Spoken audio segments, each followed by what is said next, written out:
નમસ્કાર મિત્રો. અક્ષરના અજવાળા. સમાજમાં પોતાના સર્જનો અને કર્મોથી અજવાળું પાથરતા માનવ રત્નો સાથેની અંતરંગ ગોષ્ઠીની આ શ્રેણીમાં હું આરાધના ભટ્ટ તમને આદરપૂર્વક આવકારું છું. મિત્રો, આજે આપણે જેમને મળીએ છીએ એમનું નામ છે તેજસ, અને એમનું કામ પણ એમના નામ જેવું જ તેજસ્વી છે. તેજસ વૈદ્યને હમણાં જ પત્રકારત્વના ક્ષેત્રનો સૌથી પ્રતિષ્ઠિત ગણાતો રામનાથ ગોયંકા એવોર્ડ એનાયત થયો. આ એવોર્ડ એમને 2022માં એમણે તૈયાર કરેલા એક રિપોર્ટ માટે એનાયત થયો છે. આ અહેવાલ બિલ્કિસ બાનો કેસના આરોપીઓની જેલ મુક્તિ વિશેનો છે. તેજસ વૈદ્ય હાલ BBC ગુજરાતીના ફિલ્ડ રિપોર્ટર છે. એમની 20 વર્ષની પત્રકાર તરીકેની કારકિર્દીમાં તેઓ જે અગ્રણી પ્રિન્ટ મીડિયા અને ઇલેક્ટ્રોનિક મીડિયા સાથે સંકળાયેલા હતા તેમાં Zee news, TV9 Gujarati, news 18 Gujarati, Gujarati mid day, અભિયાન, દિવ્ય ભાસ્કર, સંદેશ વગેરેનો સમાવેશ થાય છે.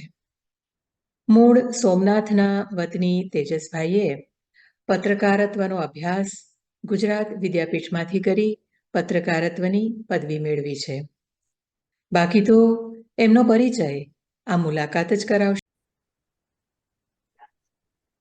તેજસભાઈ, આજના સંવાદમાં તમને આવકારું છું, અને સૌપ્રથમ તો અભિનંદન. રામનાથ ગોયંકા એવોર્ડ એટલે પત્રકારત્વ ક્ષેત્રનો એક ખૂબ પ્રતિષ્ઠિત એવોર્ડ છે. એટલું જ નહીં, પણ એ મેળવનાર તમે પ્રથમ ગુજરાતી પત્રકાર છો, એટલે તમને સવાયા દોડા બમણા અભિનંદન આપું છું અમારા સૌ વતીથી. આ એવોર્ડ મળવા બદલ તમારો પ્રતિભાવ જાણવાની ઈચ્છા છે. એટલે રામનાથ ગોયંકા એવોર્ડ એટલે જે ભારતીય ફિલ્મોમાં નેશનલ એવોર્ડનું સ્થાન હોય એ પ્રકારનો પત્રકારત્વનો એવોર્ડ છે. એટલે જયારે મેં પત્રકારત્વ શરૂ કર્યું હતું, અભ્યાસ શરૂ કર્યો હતો 2001-2માં, ત્યારે મને સૌ પ્રથમ આગળ વધતો ગયો એમ પછી મને ખબર પડી ગઈ કે આ પ્રકારનો એક એવોર્ડ છે, અને બહુ મોટા મોટા જે આપણા પત્રકારો હોય દેશના એને મળ્યો છે. રવીશ કુમાર હોય, બરખાદત હોય, બીજા બધા લોકો હોય.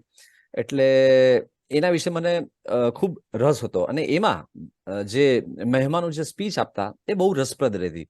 અને પત્રકારો જે કોઈ મોટા ભેગા થતા હોય એ વાત કરતા હોય કે આ બહુ પ્રતિષ્ઠિત એવોર્ડ છે, કારણ કે એમની સાથે રામનાથ ગોયંકાજીનું નામ જોડાયેલું છે, અને એમનું જે મેરિટ જે છે એ બહુ ઊંચું છે એમ. એટલે મને એ એવોર્ડ પ્રત્યે બહુ ખબર હતી, અને એ એવોર્ડ માટે હું એન્ટ્રી ક્યારેક મોકલીશ એવું પણ હતું આમ. એટલે દરમિયાન મને 2021-22ની જે એન્ટ્રી આવી એમાં મારી પાસે એક એ લોકોનું ફોર્મ ભરવાની પેલી વિગત આવી અમારી કંપની દ્વારા કે તમે આમાં એવોર્ડમાં BBC ન્યૂઝ દ્વારા કે તમે આમાં મોકલી શકો છો તમારી એન્ટ્રી. એટલે મેં પહેલી વખત જ એન્ટ્રી મોકલી એમાં 2021 ને 2022 માટેનું હતું. એમાં મેં 2021માં પણ એન્ટ્રી મોકલી હતી, 2022માં પણ મોકલી હતી. બંને વર્ષનું સાથે હતું.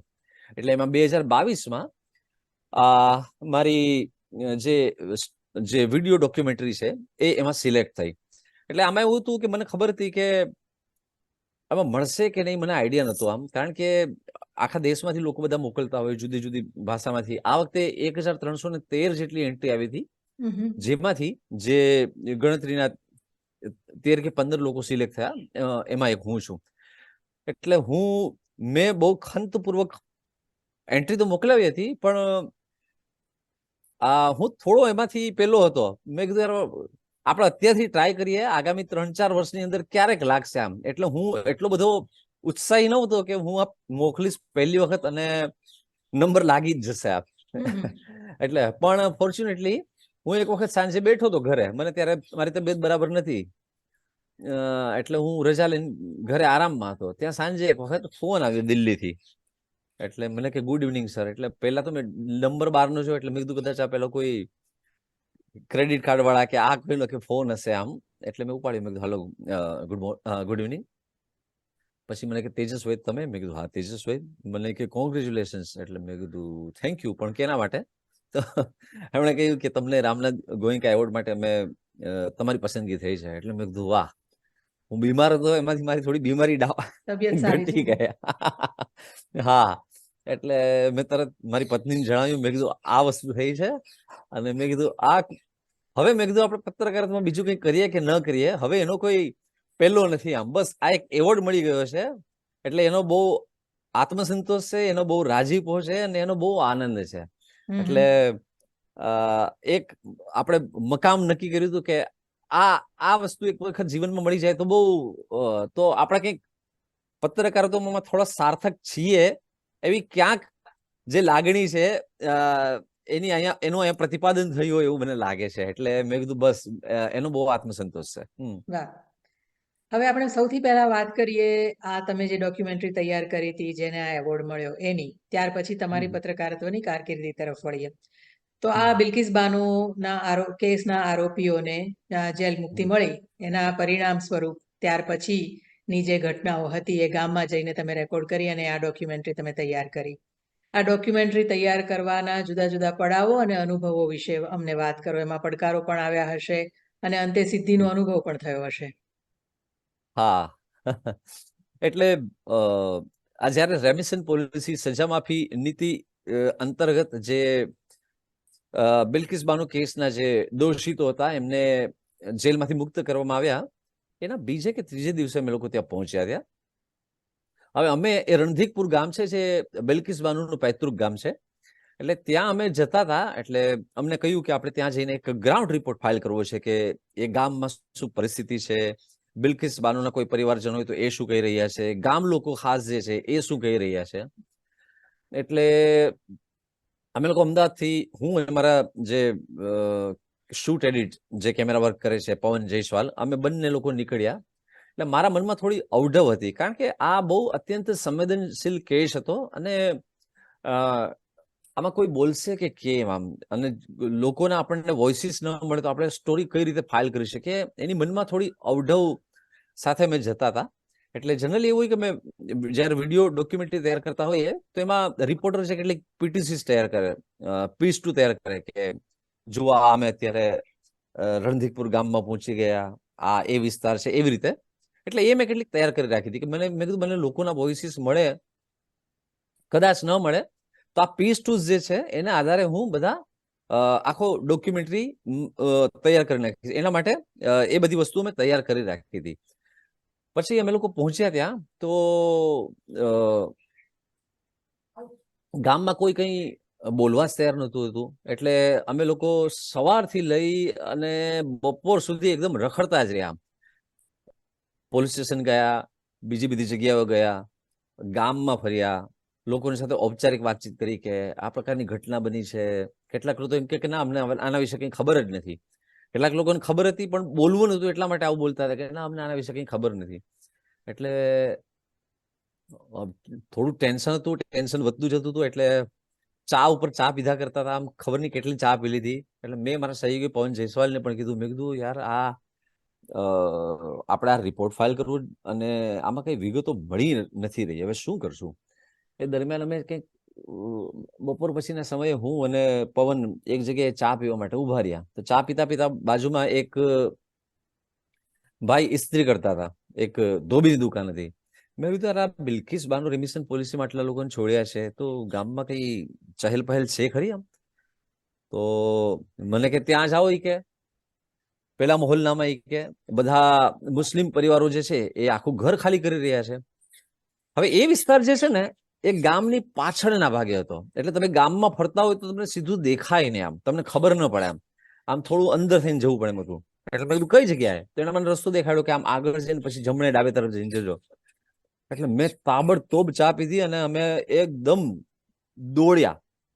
અને ત્યારે ખાસા બધા લોકો ત્યાંથી જઈ રહ્યા હતા. ઘણા બધા મકાનોમાં તાળા લાગી ગયા હતા અને ક્યાંક કોઈ લોકોએ પોતાના જે બકરી વગેરે હોય એ સાથે લઈને નીકળતા હતા. કેટલાક લોકો બકરી ત્યાં મૂકીને જતા હતા. ક્યાંક મરઘા હતા, એ મરઘા પેલા બકડીયા મૂકીને જતા હતા. અને મોટી ઉંમરના લોકો પોતાનો સામાન લઈને જતા હતા. એની સાથે નાના નાના બાળકો હતા, એ જતા હતા. અને અમે એમને વાત કરી કે કલેક્ટરે તો કહ્યું છે કે અહીંયા બિલકુલ શાંતિ રહેશે, તમારે કંઈ ડરવાની કે ગભરાવાની જરૂર નથી. પણ એમણે કહ્યું કે અમને બહુ ડર લાગે છે, કારણ કે 2002 પછી કે અમારા કેટલાક લોકોએ અમે ગુમાવ્યા હતા. અમે નથી ઈચ્છતા કે એવું કોઈ અનિચ્છનીય બનાવ બને અને અમારે બાકીના પરિવારજનો ઉપર કોઈ જાનહાનિ સર્જાય, એવું અમે નથી ઈચ્છતા. એટલે અમે લોકો જઈ રહ્યા છે. પછી બીજું કે ડરની એક પોતાની માનસિકતા હોય કે જ્યારે મોહલ્લામાંથી બધા જતા હોય ત્યારે બાકીના લોકો ન જવું હોય કે ડર ન લાગતો હોય, એના મનમાં પણ એક સળવળાટ થાય કે યાર બધા જાય તો હું શા માટે અહીંયા બેઠો રહું કે બેઠી રહું. એટલે પછી એવી રીતે બધા લોકો એક જઈ રહ્યા હતા. એટલે એ બધા દ્રશ્યો અમે કેમેરામાં કંડાર્યા. પછી મેં ત્યાંથી એક લાઈવ પણ કર્યું, જે અમે લોકો સાથે વાતચીત કરી. બિલ્કિસ બાનોના કેટલાક પરિવારજનો હતા, એમની સાથે વાત કરી. અને બિલ્કિસ બાનોનું જે પૈતૃક મકાન હતું એ જે છે ત્યાં એક કાપડની દુકાનમાં ફેરવાઈ ગયું છે. અત્યારે ત્યાં કાપડ વેચાય છે. એટલે અમે એનું થોડું શૂટિંગ કર્યું અને એ રીતે આખો વિડીયો રિપોર્ટ તૈયાર કર્યો. પછી બિલ્કિસ બાનો સાથે જ્યાં જે દુષ્કૃત્ય થયું હતું, પાણીવેલા કરીને વિસ્તાર છે, રણધીકપુરથી 10 કિલોમીટર દૂર, એ લોકો ત્યાંથી ફરીને જતા હતા. એટલે એ જગ્યા ઉપર ગયા અને ત્યાં એ જગ્યાના અમે દ્રશ્યો લીધા, આ બધું કર્યું. અને આને આધારે મેં એક આખો સંપૂર્ણ રિપોર્ટ તૈયાર કર્યો અને એ રિપોર્ટ મેં BBC ગુજરાતી પર પ્રકાશિત કર્યો. BBCની બીજી ભાષામાં પણ એ રિપોર્ટ જે છે, વિડીયો રિપોર્ટ પ્રકાશિત થયો હતો. અને એ એન્ટ્રી પછી મેં રામનાથ ગોયંકા એવોર્ડ માટે મોકલી હતી અને એની પસંદગી થઈ હતી. વાહ. તેજસભાઈ, પત્રકારત્વનો વ્યવસાય એ અનેક રીતે પડકારજનક વ્યવસાય છે. એમાં ઘણી અનિશ્ચિતતાઓ પણ રહેલી છે. આ વ્યવસાય તમે કેમ પસંદ કર્યો? હવે હું સાચું કહું ને તો મારે આ વ્યવસાય પસંદ કરવો જ નતો અને મને ખબર નથી કે હું કઈ રીતે આમ આવી ગયો. મૂળભૂત રીતે એવું છે કે મેં છે ને BSc કેમિસ્ટ્રી કરેલું છે ભાવનગર યુનિવર્સિટીમાં, ભાવનગર અને મહુવામાં, આ બે જ શહેરોમાં મેં મારું BSc કમ્પ્લીટ કર્યું હતું.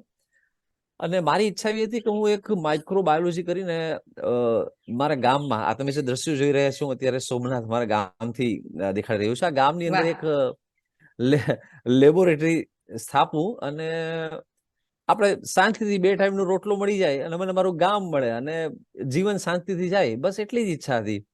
મારે બીજું કંઈ કરવું જ નહોતું. આપણે જીવનમાં કોઈ મહત્વાકાંક્ષાઓ કે કોઈ સપનાઓ કે એવું ક્યારેય હતું જ નહીં. આમ સંતોષ હતો જીવનથી અને એને જ આગળ લઈ જવો હતો. બીજી કોઈ મહત્વાકાંક્ષાઓ હતી નહીં. પણ પછી મેં જોયું અમારા ઘરની અંદર છે ને એવો માહોલ છે, આમ કે પુસ્તકો ખાસા બધા લોકો વંચાતા હોય. મારા બાપુજી છે એ પત્રકારત્વ સાથે સંકળાયેલા, એ શોખથી પત્રકારત્વ કરે. એમને જુદા જુદા છાપામાં રોજના રિપોર્ટ આપવા ગમે. મારી મમ્મી આપે, મારા કાકા છે, એ બધા પણ આ લાઈનમાં સંકળાયેલા છે. એટલે ઘરની આસપાસમાં માહોલ આખો એ રીતનો છે. કોઈ મોટા સમાચાર બન્યા હોય તો ઘરમાં બધા ભેગા મળીને એની જ ચર્ચા કરે કે ભાઈ વીરપ્પન જે છે એ પકડાઈ ગયો છે, કે બહુ મોટું પ્લેન હાઈજેક થયું છે, કે આ પ્રકારની ઘટના બની છે, એની બહુ ચર્ચા છે. તો ઘરની અંદર અમારે બધી સાંસારિક બાબતો કરતા જ્યારે કુટુંબ મેળો થાય ત્યારે આ બધી બાબતો બહુ થાય. એટલે અમારા ઘરના કેટલીક મહિલાઓ એમ પણ કહે કે તમે લોકો યાર ભેગા થઈને આપણા ઘરને જ જાણે પેલું સમાચાર મથક બનાવી દેવાનું હોય તો આનો શું મતલબ, પ્રેમથી કે. પણ હવે અમારા કુટુંબની આબોહવામાં જ આવું બધું કંઈક છે રહેલું છે. એટલે લોકોને ઘરમાં છાપા ઘણા બધા આવે, અભિયાન ચિત્રલેખા સહિતના મેગેઝિન્સ આવે, એટલે પહેલેથી માહોલ રહેલો છે. એટલે એની સતત ચર્ચા થાય અને બધા લોકો સીધી કે આડકરી રીતે પત્રકારત્વ સાથે જોડાયેલા છે. એટલે નાનપણથી આપણે જે એ વસ્તુ જોતા આવ્યા હોય ને, એટલે આપણામાં એ સીધી કે આડકરી રીતે આપણી સાથે પણ વણાઈ ગયેલી હોય આમ. એટલે મારી સાહજિકતા જે છે એ પત્રકારત્વ તરફ હતી. આમ મારે તરફ જવું નહોતું, પણ એ ઘરનો માહોલ ને આ બધી વસ્તુઓ છે ને મને સાહજિક રીતે એ તરફ લઈ ગયો આમ. એટલે પછી મેં બીએસસી કર્યા પછી એમ થયું કે હવે આમાં આ કેમિસ્ટ્રીની લાઈનમાં એટલી મજા તો નહીં આવે. મેં કીધું આપણે કદાચ કોઈ કંપનીમાં જઈએ, કોઈ ફેક્ટરીમાં જઈએ કે કંઈ કામ કરવાનું હોય, પગાર કદાચ સારો હોય, કદાચ ન હોય, એ બીજા નંબરની વાત છે. પણ મેં કીધું મજા તો આમાં આવે છે. આમ આપણે જેને કહીએ ને કે આમ કિક લાગે એવી ઘટના આ છે. એટલે એ તરફ વળી ગયો. અને બીજું કે અલ્ટિમેટલી છે ને મને વાર્તાઓ સાંભળવી બહુ ગમે આમ. અને પત્રકારત્વ મને ગમતું હોય તો એનું સૌથી અગત્યનું પાસું એ છે કે તમને રોજબરોજમાં કેટલા બધા જીવન જોવા મળે. ક્યારેક તમને કોઈ બહુ મોટો અફસર જોવા મળે, ક્યારેક તમને જેલમાંથી છૂટેલો કેદી જોવા મળે, ક્યારેક કોઈ દફતરીને મળવું પડે, ક્યારેક કોઈ દુકાનવાળાને મળવું પડે, ક્યારેક કોઈ દોડવીર મહિલાને મળવું પડે, ક્યારેક કોઈ સગર્ભા મહિલાને થતી બીજે ગામ ડિલિવરી જવા માટે થતી તકલીફ હોય તો એ કયા પ્રકારની હોય. ક્યાંક પાણીની સમસ્યા હોય, ક્યાંય કોઈ બહુ મોટી સિદ્ધિ હાંસલ કરી હોય તો એના વ્યક્તિત્વમાં કયા કયા પાસાઓ છે. આ બધા લોકોને સાંભળીએ એટલે આપણી સામે એમ થાય કે ઓહો, જીવનમાં કેટલા બધા લોકો કેટલું બધું કરી રહ્યા છે, અથવા તો કેટલા બધા લોકોને કેટલી બધી સમસ્યાઓ છે, એમાંથી કઈ રીતે લોકો રસ્તો કરી રહ્યા છે, અથવા તો આ દૂરના ગામડામાં આ લોકો આટલી મોટી સમસ્યાનો સામનો કરી રહ્યા છે અને આપણને ખબર નથી, અને એ લોકો રસ્તા મુખ્યા કરી રહ્યા છે. અથવા તો આ બહેને કે ભાઈએ આ સિદ્ધિ હાંસલ કરી છે આટલે દૂર રહીને, તો કેટલી અદ્ભુત બાબત છે. ત્યારે આપણને એમ થાય કે આપણે જીવનમાં કંઈક આગળ વધવું હોય તો એના માટે આપણે કંઈ ગાંધીજી કે સરોજિની નાયડુ કે અબ્દુલ કલામ આઝાદ કે આ બધાના જીવન ચરિત્રો જ વાંચવાની જરૂર નથી. આપણી આસપાસમાં પણ એવા લોકો છે કે આપણા જીવનને બહુ મોટો પુરવઠો બળ પૂરી પાડી રહ્યા છે. અને એ ભલે લોકો બહુ મોટા હીરો કે બહુ મોટી હિરોઈન ન હોય, પરંતુ એના જીવનમાંથી આપણને આપણી સામે જીવતી વાર્તાઓ દેખાઈ રહી છે, જે આપણને બહુ મોટું બળ પૂરું પાડી રહ્યા છે. એટલે મને એ લોકોને મળવું, સાંભળવું બહુ ગમે, અને એમાંથી ખાસું બધું જીવનમાં કામ લાગે એવી બાબતો મળતી હોય છે. એટલે આ બધી બાબતો મારા રસનો વિષય છે. એટલે એણે મને આ પત્રકારત્વ તરફ જવામાં મદદ કરી, અને એ વસ્તુને હંમેશા મને બહુ ગમે છે આમ. એટલે હું અત્યારે બી કોઈ બી સ્ટોરીમાં જતો હોય ને કોઈ પણ વ્યક્તિને સાંભળતો હોઉં, તો હું જ્યારે પત્રકારત્વમાં એકદમ નવો સવો હતો ત્યારે જે કુતૂહલ રહેતું, એવું જ કુતૂહલ મને આજ 20-22 વર્ષની કારકિર્દી પછી એવું તંતોતંત કુતૂહલ મારા મનમાં હોય છે. વાહ વાહ. હવે વાત કરો તમારી પત્રકારત્વની કારકિર્દીના જુદા જુદા પડાવોની. તમે પ્રિન્ટ મીડિયામાં કામ કર્યું, તમે ઇલેક્ટ્રોનિક મીડિયામાં કામ કર્યું, અને હવે આપણે વાત કરી તેમ તમે બીબીસી ગુજરાતી ઉપર છો. છેલ્લા 7-8 વર્ષથી બીબીસી ગુજરાતી ગુજરાતી પત્રકારત્વમાં બહુ મોટો સિંહ ફાળો આપી રહી છે. એક નિષ્ઠાવાન, એક શું કહી શકું કે એક નિર્ભીક અને સંતુલિત પત્રકારત્વની મિસાલ બીબીસી ગુજરાતી પાડી રહ્યું છે. તો ત્યાં તમે પહોંચ્યા, તો તમારા જુદા જુદા પડાવોની પહેલા વાત કરો, તમારા જુદા જુદા અનુભવોની વાત કરો, અને પછી બીબીસીની કાર્યપદ્ધતિ વિશે અમને કંઈક કહો. હાજી, બિલકુલ. મેં છે ને 2002-2003માં પત્રકારત્વનો અભ્યાસ પૂરો કર્યો, અને એ ગુજરાત વિદ્યાપીઠમાંથી કર્યો હતો. અને ત્યારે હું 4 વિષયમાં ફેલ થયો હતો પત્રકારત્વમાં, ગુજરાત વિદ્યાપીઠની અંદર. અચ્છા. એટલે હું બીજી ટ્રાય પાસ થયો. અને પાસ થયા પછી મેં એક સેન્ટર ફોર એન્વાયરમેન્ટ એજ્યુકેશન નામની એક સંસ્થા છે, એનજીઓ છે, જે વિક્રમ સારાભાઈ ના પુત્ર કાર્તિકેય સારાભાઈ એમની સાથે સંકળાયેલા છે. ત્યાં મેં એકદમ શરૂઆત કરી, અને ત્યાં એક મેગેઝિન હતું આસ્થા કરીને, અને એ વિભાગના હેડ હતા માધવીબેન જોશી. એટલે ત્યાંથી મેં શરૂઆત કરી. એ ભૂકંપ જે થયો કચ્છમાં, એના પછી એ મંથલી મેગેઝિન શરૂ થયું હતું, અને ત્યાં મેં 1.5 કે 2 વર્ષ કામ કર્યું. એ પછી હું ઝી ન્યૂઝમાં જોડાયો હતો અમદાવાદમાં, અને એ પછી હું મુંબઈ ગયો હતો, ત્યાં દિવ્ય ભાસ્કરમાં જોડાયો. ત્યાં પછી ફરી TV9 મુંબઈમાં જોડાયો હતો. એ પછી મેં અભિયાન મેગેઝિનમાં કામ કર્યું, મેં મુંબઈ સમાચારમાં કામ કર્યું. એ પછી મેં સંદેશ ન્યૂઝપેપરની અંદર એમની જે પૂર્તિ આવે છે સાપ્તાહિક, એમાં કામ કર્યું. એ પછી મેં ન્યૂઝ 18, જે પહેલા ઈટીવી જૂનું હતું, એની અંદર રિપોર્ટર તરીકે કામ કર્યું, અને પછી હું બીબીસીમાં આવ્યો. એટલે મેં આ ઉપરાંત મિડ ડેમાં પણ હતો, મુંબઈમાં હતો ત્યારે, જે ટેબ્લોઇડ અખબાર આવે છે એમાં પણ ગુજરાતીમાં. ઘાટ ઘાટના પાણી પીધા. હા, એટલે આ બધું એટલા માટે કહું છું કે જે કોઈને પત્રકારત્વમાં રસ હોય એ કદાચ આ સાંભળતા હોય તો એને ક્યાંક મદદરૂપ થઈ જાય કે તમે મેગેઝિનમાં પણ કામ કરો, તમે છાપામાં પણ કામ કરો, છાપાની પૂર્તિમાં પણ કામ કરો, તમે ટેલિવિઝન ચેનલમાં ડેસ્ક ઉપર પણ હો અને રિપોર્ટિંગ પણ કરતા હો, અને જેને ટેબ્લોઇડ કહેવાય છે એ છાપામાં પણ કામ કર્યું હોય, તો તમને છે ને એક આખો સર્વાંગી 360 ડિગ્રી અનુભવ મળતો હોય છે. તો એને લીધે છે ને તમારા પત્રકારત્વનો જે પિંડ જે છે ને એ બહુ સરસ રીતે ઘડાતો હોય છે. એટલે હું એવું માનું છું કે કોઈ પણ માણસે પહેલા રિપોર્ટિંગમાં જવું હોય, એ પછી પ્રિન્ટમાં હોય, ઇલેક્ટ્રોનિકમાં હોય કે ડિજિટલમાં, તો એને જો પહેલા ડેસ્કનો થોડો અનુભવ લઈ લીધો હોય, ડેસ્કથી એ થોડો વાકેફ હોય, તો એને પોતાની સ્ક્રિપ્ટ કઈ રીતે લખવી એ બહુ સારી રીતે લખી શકતા હોય છે. એ એનો બાંધો સરસ રીતે ઘડાઈ જતો હોય છે. એટલે તમે જો ડેસ્કનો અનુભવ લીધો હોય તો તમને ખબર પડે કે તમે કોઈ પણ જગ્યાએ રિપોર્ટિંગમાં જાઓ છો તો સ્ક્રિપ્ટ કઈ રીતે જાય, પછી છાપવું હોય, મેગઝીન હોય, ટેલિવિઝન હોય કે ડિજિટલ મીડિયા હોય. એટલે એમાં બહુ મદદ થાય છે. અને બીજું કે પત્રકારો તમે એક લાઈનમાંથી, દાખલા તરીકે તમે સળંગ કોઈ પણ એક જ જગ્યાએ 10 થી 12 વર્ષ કામ કર્યું હોય, સપોઝ કે ઇલેક્ટ્રોનિકમાં કામ કર્યું હોય, પછી તમારે પ્રિન્ટમાં સ્વિચ ઓવર થવું હોય ને, તો ત્યારે એડજસ્ટ થવામાં ઘણી વખત બહુ તકલીફ પડતી હોય છે. કારણ કે બંનેનું ફોર્મેટ આખું અલગ હોય છે. પ્રિન્ટમાં પણ છાપાનું અને મેગઝીનનું ફોર્મેટ અલગ હોય છે. છાપામાં પણ બ્રોડશીટ અને ટેબ્લોઇડ જે અખબાર હોય છે એમાં લખાતા સમાચાર, એ સ્ટોરીની જે વન લાઈન હોય છે એમાં હેડલાઇન, એનું ટાઇટલ કઈ રીતે બનતું હોય છે, એની આખી અલગ અલગ હોય છે. એટલે જો તમને તક, એટલે કોઈ પણ ને એક સારી લાંબી કારકિર્દીની કોઈ એક જ જગ્યાએ નોકરી હોય તો એ કરવી જ જોઈએ, સારી સંસ્થા સાથે. એમાં કઈ ઉછળકૂદ ન કરવાની હોય. પણ મારા ભાગે ફોર્ચ્યુનેટલી એવું થયું કે મને ઘણી બધી જગ્યાએ ઉછળકૂદ કરવા મળી. એટલે એને લીધે હવે મારે કદાચ મને કોઈ એમ કે તમારે મેગઝીન માટે આ આર્ટિકલ તૈયાર કરવાનો છે, તો મને લખવામાં એટલું અડચણરૂપ નથી લાગતું કે એ જ આર્ટિકલ મારે છાપવા માટે કરવાનો હોય, એ જ રિપોર્ટ, તો મને વાંધો એટલો નથી આવતો હતો. અને ઇલેક્ટ્રોનિક એનો અનુભવ છે. એટલે અમારે બીબીસીમાં પણ એવી વસ્તુ છે કે હું કોઈ વિડીયો રિપોર્ટ ફાઇલ કરું છું તો એનો અમારે આર્ટિકલ પણ તૈયાર કરવાનો હોય છે. જેમ કે મેં બિલ્કિસ બાનોની આ સ્ટોરી તૈયાર કરી હતી, તો એનો મેં ટેક્સ્ટ આર્ટિકલ પણ તૈયાર કર્યો હતો. એટલે બીબીસીની એ જે પ્રેક્ટિસ છે એ બહુ સરસ છે. અને બીબીસીમાં એ પ્રકારનો અનુભવ જે મળે છે એ દરેક જગ્યાએ નથી મળતો હતો. એટલે મેં આ બધી જગ્યાએ કામ કર્યું અને એમાં જુદા જુદા ઘાટ ઘડામણમાંથી પસાર થયો. એને લીધે પત્રકારત્વના મને વિવિધ પ્રકારના અનુભવો થયા અને એ મને બહુ મદદરૂપ થયા એવું હું માનું છું. બીબીસી વિશે કઈ વાત કરો, એની કાર્યપદ્ધતિ વિશે કઈ વાત કરો. આપણા સમાજમાં અને દુનિયાભરમાં બીબીસી એક બહુ ઊંચું સ્થાન ધરાવે છે. હા, હજી મને બીબીસીમાં 6 વર્ષ જેટલો સમય થઈ ગયો છે.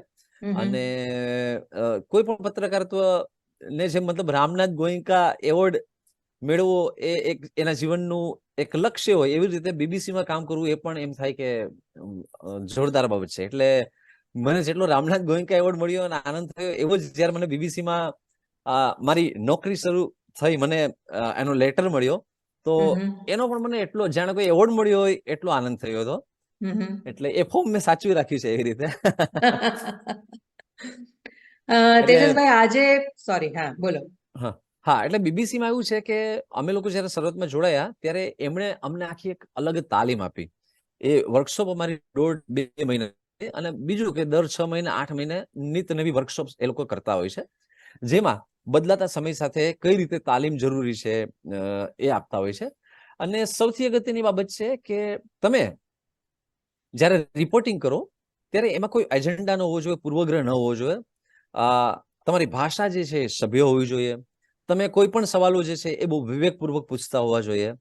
અને એક જાહેર હિત એમાં સંકળાયેલું હોવું જોઈએ તમારા રિપોર્ટિંગમાં.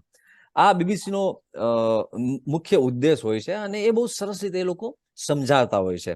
અને દરેક નાની નાની બાબતોમાં અમને જણાવતા હોય છે. દાખલા તરીકે તમે કોઈ અંતરિયાળ એરિયામાં રિપોર્ટિંગ કરવા જતા હોય તો તમે એક સાથે ઇક્વિપમેન્ટ્સ હોય તો એના સ્ટેન્ડ બાય ઇક્વિપમેન્ટ્સ પણ લઈ જજો. કારણ કે તમારો કેબલ ક્યાંક બગડી જાય, કોઈ વસ્તુ આ થઈ જાય તો એમાં આ વસ્તુ થાય. તમે બીજે ક્યાંય એવી જગ્યાએ રહેવા જવાના હોય, રિપોર્ટિંગમાં જતા હોય તો ત્યાં ખાવા પીવાની સગવડ ન હોય તો તમારે શું કરવું, શું વસ્તુ લઈ જવી, આવી નાની નાની બાબતો એ બહુ સારી રીતે અમને સમજાવતા હોય છે. અને બહુ અગત્યની બાબતો હોય છે. ફોટોગ્રાફ્સ કઈ રીતે લેશો, બરાબર, કયા એંગલથી લેશો, આ બધી બાબતો એને સંકળાયેલા હોય. કોઈ પણ એક જગ્યા જે છે એનો ફોટોગ્રાફ તમે સાદો ફોટોગ્રાફ લેવો અને ન્યૂઝના એંગલથી કઈ રીતે લેવો, આ બધી પણ અમને તાલીમ આપતા હોય છે. અને એટલી સરસ રીતે સમજાવતા હોય છે કે એ તાલીમ જે છે એ અભ્યાસક્રમથી કમ નથી હોતી. એટલે એ બધી વસ્તુઓ બીબીસીએ મને શીખવી. અને ઓવરઓલ બીબીસીનો જે અપ્રોચ હોય છે, આખો સ્ટાફ હોય છે, એનો બહુ સરસ હોય છે, બહુ માનવીય અભિગમ હોય છે. અમને ક્યારે એમ નથી કહેતા કે આપણને આના બ્રેકિંગ ન્યૂઝ છે, આ તાબડતોબ ચલાવો, તાબડતોબ આ કરો, આ ફલાણાને બાઇટ કે ઇન્ટરવ્યુ લઈ આવો, આ ચેનલમાં આવી ગયું છે એટલે આ કરો, આ કરો. એ પ્રકારની ભાગદોડ વાળું એવું હોતું નથી. તમે કોઈ પણ રિપોર્ટ ફાઇલ કરો તો એમાં કોઈ વસ્તુઓ રહી ન જવી જોઈએ, અને મેક્સિમમ, અને કદાચ કોઈ વસ્તુ રહી ગઈ હોય તો આર્ટિકલ આપણે મૂક્યું હોય તો એમાં આપણે એને સંવર્ધિત કરી દઈશું આગળ જતા. એ પ્રકારનું હોય. દરેક પક્ષ જે છે તમારા રિપોર્ટમાં મુકાવવો જોઈએ. આ બધી વસ્તુઓની તાલીમ, સમજ અને એનું અનુસરણ અમને બીબીસીમાં મળ્યું છે. વાહ વાહ. આજે ગુજરાતી પત્રકારત્વના ધોરણો કથળી રહ્યા છે એવી વારંવાર ફરિયાદો સાંભળવા મળે છે, જુદા જુદા કારણે. તમને શું લાગે છે, આજના ગુજરાતી પત્રકારત્વ સામે શું પડકારો છે, એના શું પ્રશ્નો છે? એટલે આમાં એવું છે કે એક સારી બાબત એ પણ છે કે પત્રકારત્વના ઘણા બધા પ્લેટફોર્મ પણ વિકસ્યા છે. એની સામેના પડકારો તો છે જ પત્રકારત્વના. અને બીજી વસ્તુ એ છે કે જે ધોરણ કથળી રહ્યા છે એની આપણે ચર્ચા કરીએ તો એક તો ખાસ્સા બધા મીડિયા હાઉસીસ તૈયાર થઈ ગયા છે. એટલે અને ઘણી બધી જગ્યાએ મીડિયા હાઉસીસ બન્યા છે. એક સારી બાબત પણ છે. દાખલા તરીકે પહેલા એવું હતું કે તમને મોટા મોટા શહેરોની અંદર જ મીડિયા હાઉસીસ હોય તો એમની જ ઘટના, જે મેગા સિટીઝ હોય, એ વધારે હાઇલાઇટ થતી હતી. પરંતુ હવે અમુક જિલ્લામાં પણ એ પ્રકારના ન્યૂઝ પ્લેટફોર્મ બન્યા છે, તો એને પણ કમસે કમ પોતાના વિસ્તારમાં એને હાઇલાઇટ મળે છે. બરાબર, એટલે એ એક સારી બાબત છે. પરંતુ જે મર્યાદા છે એ છે કે પત્રકારત્વનો જે અભ્યાસક્રમ જે છે એ તમારે જે મેળવવું હોય તો એ અમુક શહેરોમાં જ મળે છે. એટલે દાખલા તરીકે હું જે છું, એ મારું વર્તન જે છે પ્રભાસ પાટણ સોમનાથ છે, અને મેં પત્રકારત્વનો અભ્યાસ જે છે એ અમદાવાદમાં કર્યો છે. બરાબર, કારણ કે ત્યારે અમારી ઈચ્છા હતી કે અમે પત્રકારત્વ કરીને કોઈ જે અખબારોના જે મુખ્ય મથક જે છે અમદાવાદમાં છે, તો અમે કોઈ મોટા છાપામાં જોડાઈ જઈશું, એવી અમારી ઈચ્છા હતી, એવી અમારી નિયમ હતી. એટલે અમે ત્યાં આવ્યા. અત્યારે એવું છે કે તમને દરેક જિલ્લામાં, દરેક નાના શહેરોમાં કે ગામમાં તમને પત્રકારત્વ ખાસા બધા મળી જાય છે, જે પોતપોતાની રીતે કરતા હોય છે. એટલે એ લોકોને કોઈક પણ રીતે કોઈક સારી તાલીમ મળી જાય, એના માટેના સેન્ટર્સ ઊભા થાય, એ બહુ જરૂરી છે. અને બીજી એક બાબત એ પણ છે કે આપણે ત્યાં જે પત્રકારત્વના જે અભ્યાસક્રમ જુદી જુદી જગ્યાએ શીખવાડવામાં આવે છે, ત્યાં પણ એ સમયની સાથે થોડા અપડેટ થવા જોઈએ. જેમ કે આપણા પત્રકારત્વના કેટલાક અભ્યાસક્રમ જે છે એ છાપા જ્યારે જે છે એને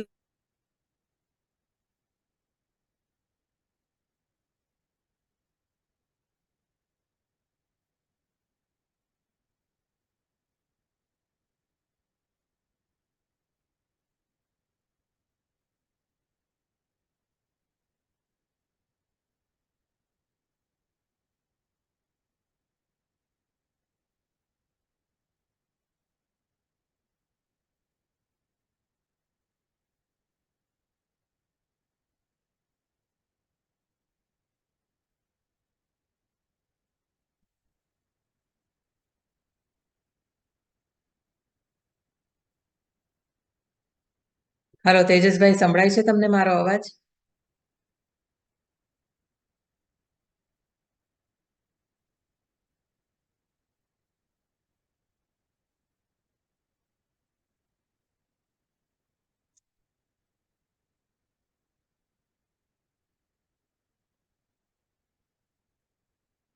નેટવર્ક.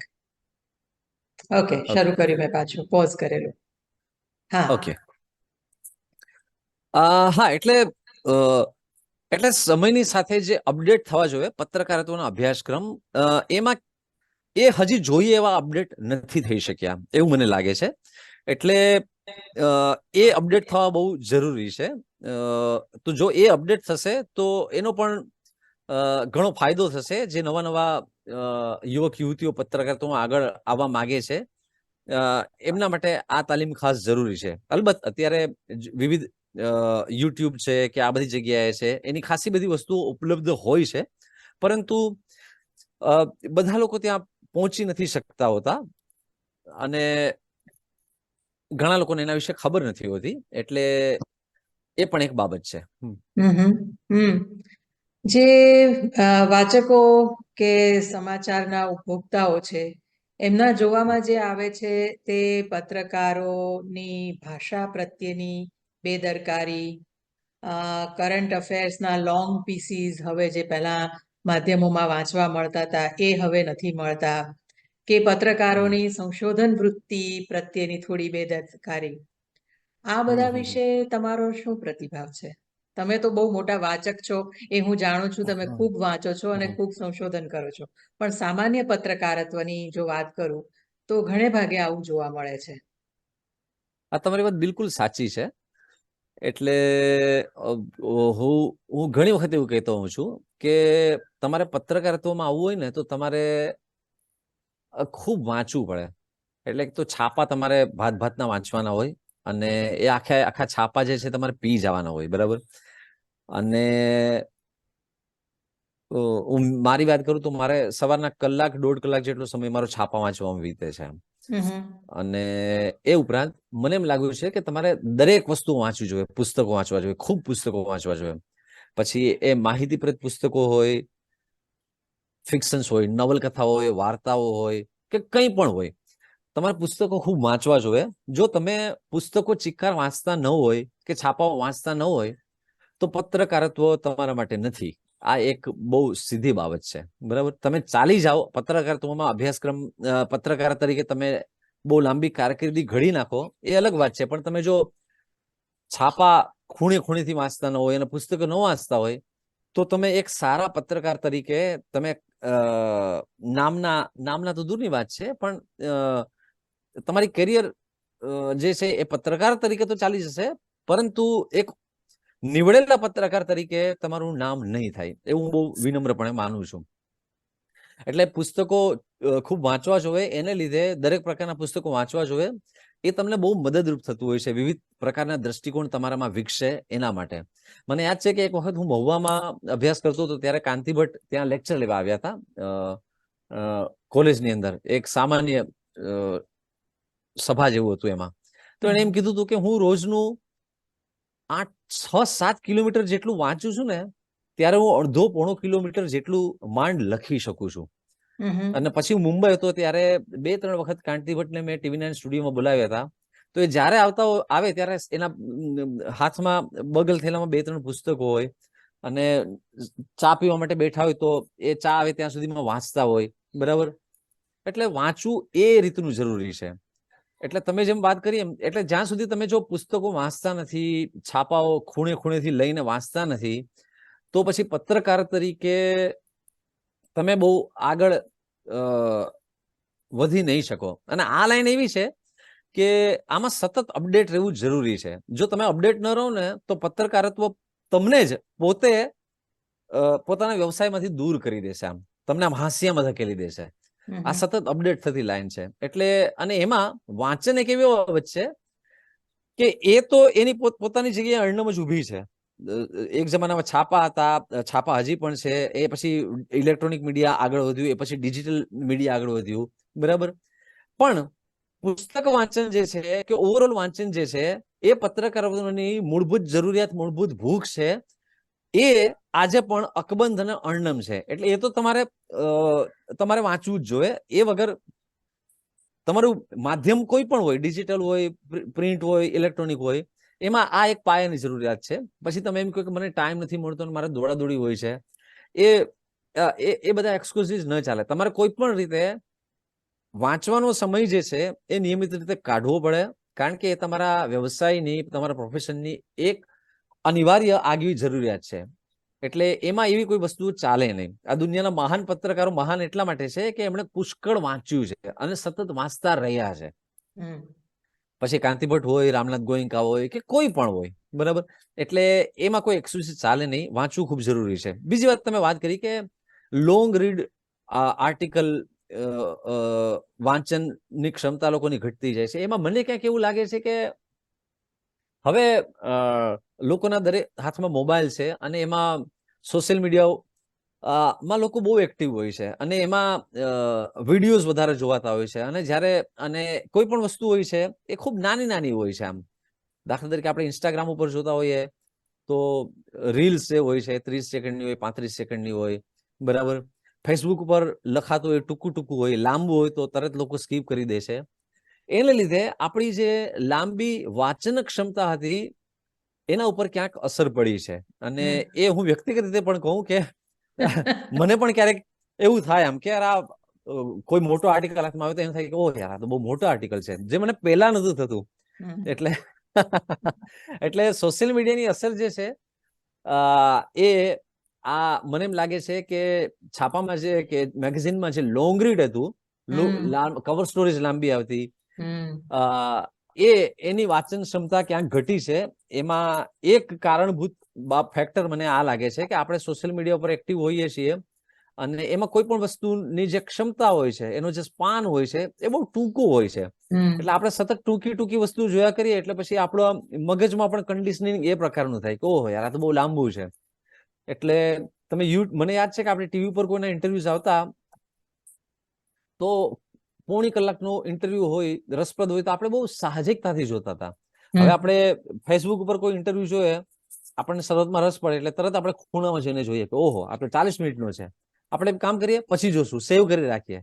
પણ એ પછી ક્યારે પડે એ ખબર નથી પડતી. એટલે આપણો સ્પાન એ રીતે ઘટ્યો છે આમ. અને એની સીધી અસર મને એમ લાગે છે કે આપણે જે વાંચીએ છીએ એમાં પણ સોશિયલ મીડિયા ઉપર આવતી પોસ્ટ વધારે વાંચીએ હોય છે અને એમાં આપણી લાંબી વાંચન ક્ષમતા જે છે એ ઘટી છે. એની અસર આપણી પુસ્તકો વાંચવાની ક્ષમતા, છાપા વાંચવાની ક્ષમતા, પૂર્તિ વાંચવાની ક્ષમતા, મેગઝીન વાંચવાની ક્ષમતા પર પણ અસર થઈ છે. એટલે આપણે લાંબુ વાંચવાની આપણો જે ક્ષમતા હતી એ ધીમે ધીમે થોડી ઘટી રહી છે, ક્ષીણ થઈ છે અને એ બહુ ચિંતાનો વિષય છે. એટલે એ દુરસ્ત થવો જોઈએ, પરંતુ ખબર નહીં એ કઈ રીતે દુરસ્ત થશે. તેજસભાઈ, નીડરતા, નિસ્બત અને નિષ્ઠા એ કોઈ પણ પત્રકાર માટે પત્રકારત્વ માટેના પાયાના સિદ્ધાંતો છે. તમે જે સ્ટોરી કરો છો એમાં તમારી હિંમત તો દેખાય જ છે, પણ સાથે સાથે તમારી સંશોધન વૃત્તિ અને તમારી સંવેદનપૂર્ણ પત્રકારત્વની તમારી ક્ષમતા પણ દેખાય છે. આના વિશે થોડીક ખુલીને વાત કરો. હા, એટલે હું આ પ્રોફેશનમાં આવ્યો છું એનું મુખ્ય કારણ જે છે એ નિસ્બત છે આમ. કારણ કે આપણને માનવીય સંવેદનાઓ જે છે એ સ્પર્શતી હોય આમ. એટલે આમાં હું જે સાહજિક રીતે આવી ગયો છે એમાં નિસ્બત અને સંવેદનાનો બહુ મોટો ફાળો છે એવું માનું છું. અને તમે જે વાત કરી સંવેદનાની, તો મને બીબીસીમાં એક બાબત બહુ સારી રીતે શીખવવામાં આવી કે આપણે કોઈ પણ સ્ટોરી કવરેજ કરીએ પછી એ અર્થશાસ્ત્રને લગતી હોય, એ મનોરંજનને લગતી હોય, એ જાહેર જીવનની હોય, સમાજ જીવનની હોય, તો એમાં મહિલાનો વોઇસ હોવો ખૂબ જરૂરી છે. બરાબર. માત્ર પુરુષોના જ વોઇસીસ કે એમાં આપણે નહીં મૂકીએ.